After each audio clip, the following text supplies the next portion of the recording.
2 years ago, I was sitting on my sofa in Italy, filling in my last application, hoping one day to be here.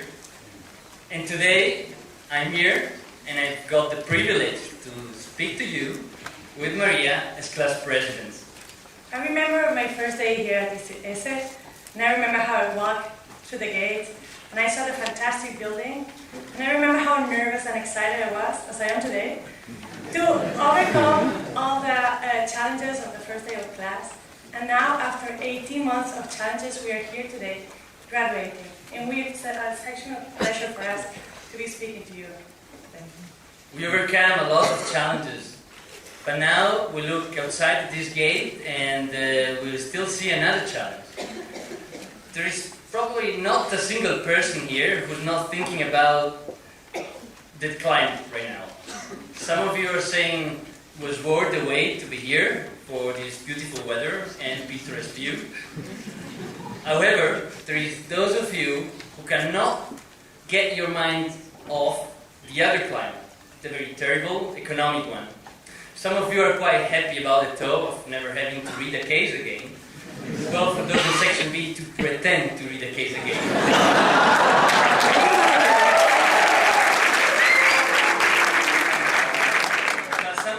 Probably thinking, why did I have to choose this year to do an MBA? Well, we urge you not to worry too much, as it is our honest belief that... Señoras y señores, ladies and gentlemen, beloved classmates, we are ready. We are ready.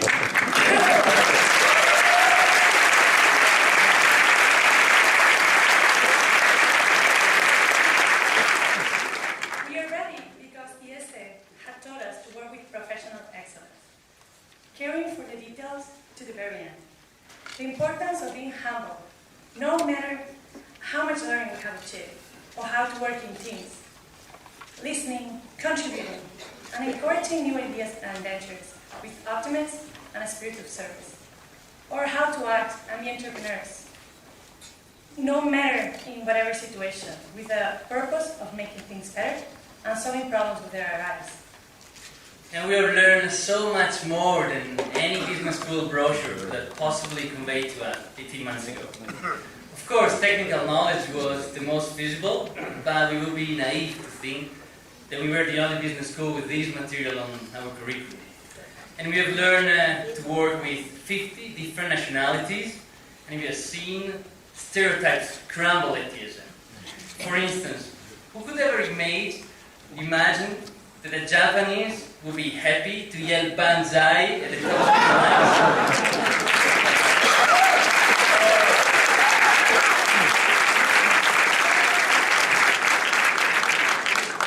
Or the Germans and Asians can dance salsa almost as well as Latins? Almost. Looking inwards, we have also learned to understand ourselves better and to reflect. We're talking about the personal and the professional developments, such as realizing how it's the small things that matter, or the power in the finishing touch of a smile, or how the right attitudes, and not nearly as important as the right attitudes. Hard work, optimism, generosity, commitment, or perseverance. Or how in any situation you are contributing so much more when you bring solutions and not problems.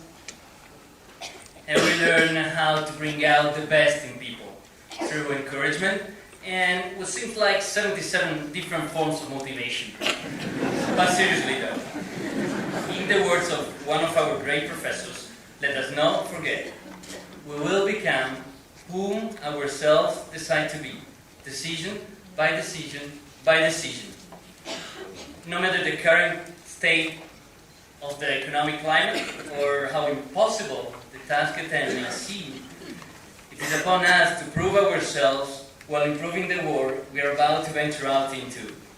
We will sometimes feel that the world crashes apart, and we are going to feel like going to the most distant edge of the planet. And among us, we have someone that has recently been there, in Antarctica.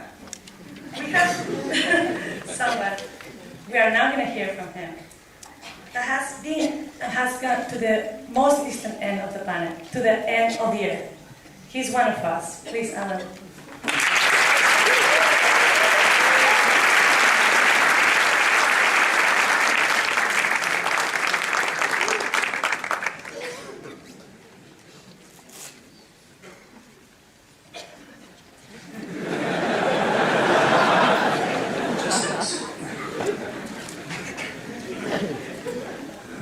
So, I know some of you are probably wondering what we're doing in here today, and I assure you that even though it's a little bit sunny outside, there was actually this special hole in the ozone layer that recently opened up only over Barcelona, and the administration was just a little bit nervous. They wanted to protect you all from the extreme UV radiations. That's for sure. They had your best interest at heart. That's why.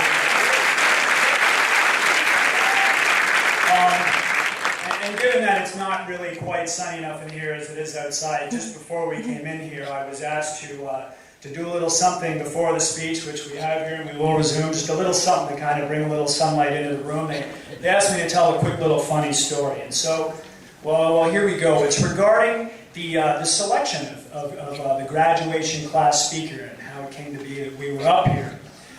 Believe it or not, IESE takes this procedure very, very seriously. They actually have a dedicated committee of people that met way earlier this year, the dedicated professors, to discuss and calculate exactly who should be the person up here to speak. The first time they met back in January, one of the committee members, Jan Simon, said the following: "This is a highly respected academic institution. Therefore, it only makes sense that the person up here should be the smartest, with the brains and the grades that are huge." Louis, you stay with me, Louis. Stay with me, Louis.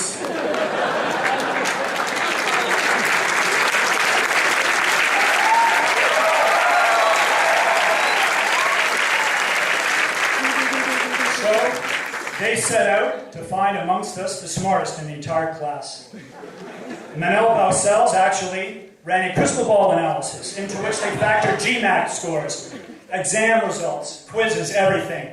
And within seconds, with a 95% confidence interval, he gave them a name. They were confident they had found the smartest person in our entire year. They marched straight up to that person and they said, "Congratulations, I hereby declare you the speaker of this year's graduating class." But that person said no. Never in the 50-year history of this school has anything like this ever happened. They quickly regrouped. They didn't know what to do. And then amidst the chaos in the meeting, another professor from the secret committee, Henry Lichtenstein, he stood up and he said the following: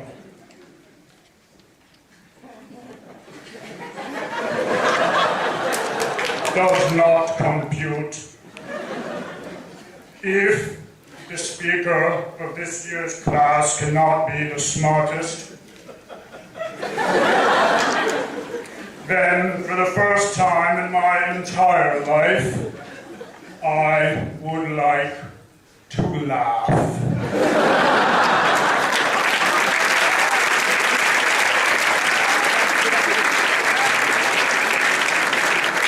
So the committee quickly set about analyzing the span, all the Cal presentations, footage from those secret videotapes that are in all the classrooms, and analyzing all the spam emails that have been written.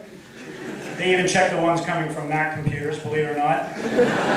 And after some analysis, they were sure that they had found the most humorous, funny, quick-witted, entertaining student of the entire class.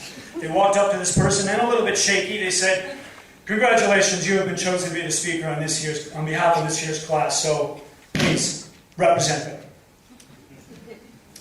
And that person said no also. Panic at the disco. They didn't know what to do.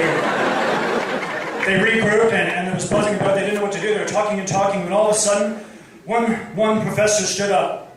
Professor Stephen Pullmans. He stood up and he said, "Ladies and gentlemen, I've just gotten off the phone with my master, and he agrees wholeheartedly. If the speaker this year cannot be the most intelligent, nor entertaining, no, well, fiddlesticks, I at least want him to be good looking. This required no deliberation whatsoever. The teachers looked around the room and nodded in silent, unanimous agreement. For they all knew, yes, they knew, who the most handsome, cutest, most dead sexy, good-looking graduate in the entire year was. They marched straight up to that person and they said, "Please, please, please, be the speaker at this year's graduation ceremony." And I said, "Okay, fine, I'll do it."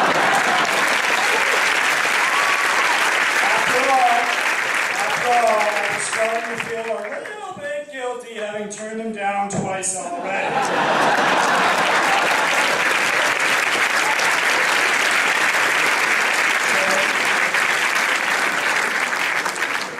So here we are.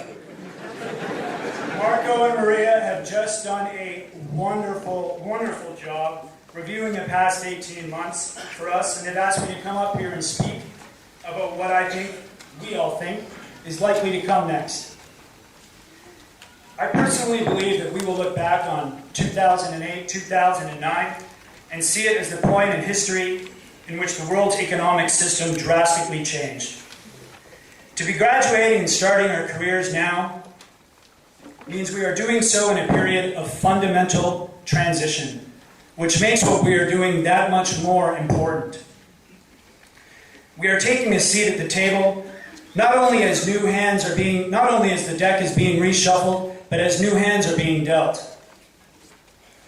Learning from the mistakes of the past and using the tools and principles ingrained in us here at IESE, we can help rebuild and create something far better than the flawed system that we've been living with for so long. Fortunately, our world is already being rebuilt on more sound, sustainable, responsible ideals, similar to those present here on campus. Locally, we have to look no further than the smashing success of this year's Doing Good, Doing Well conference and the record-setting attendance and interest that it enjoyed.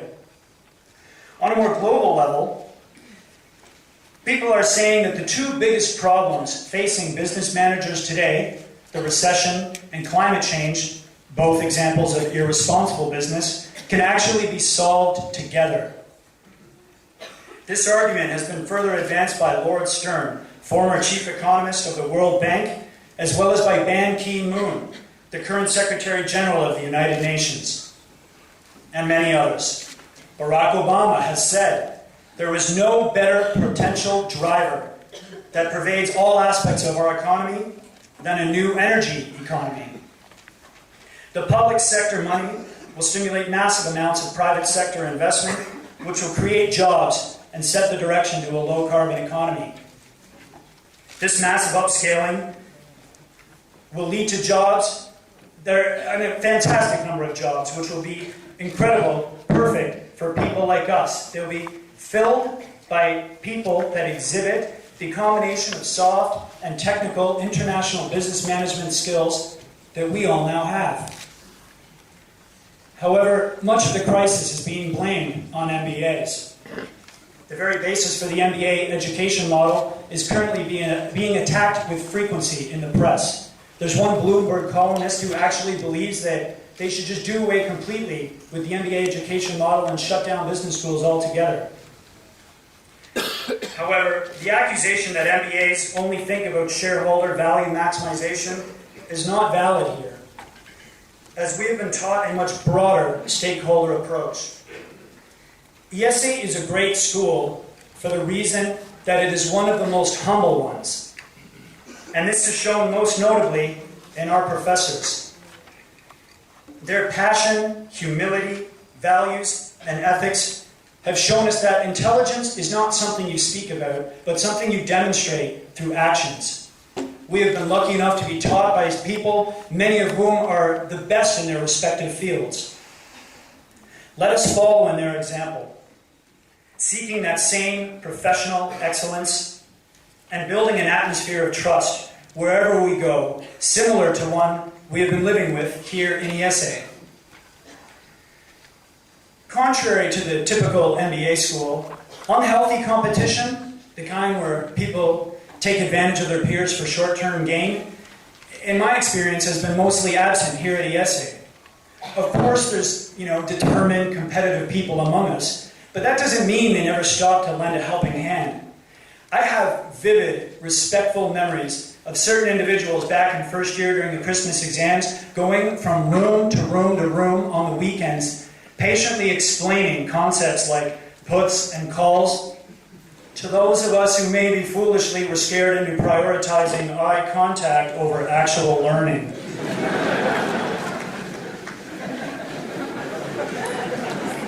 What makes this experience so utterly incredible and different than that of any other school? It's the people. It's us. IESE set up the framework for us to learn and collaborate, grow together as people and as professionals. They provided us the blank canvas onto